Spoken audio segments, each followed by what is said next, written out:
అవకాశం వచ్చింది. ఎందుకంటే ఎప్పుడు మన రైతులు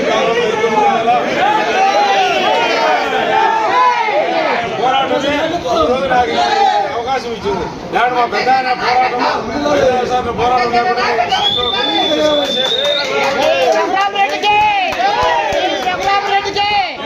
వాళ్ళ కుటుంబానికి, అవినాష్ రెడ్డి కుటుంబానికి, నేను కానీ మా పిల్లలు జీవితాంతం వాళ్ళ సేవ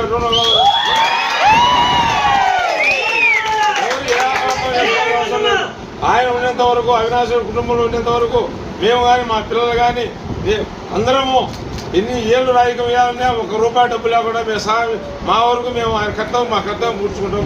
కాబట్టి దీనికి నాకు ఈ అవకాశం ఇచ్చిన అవినాష్ సార్ గారికి, మా ముందు మా పెద్ద ఆయన గారికి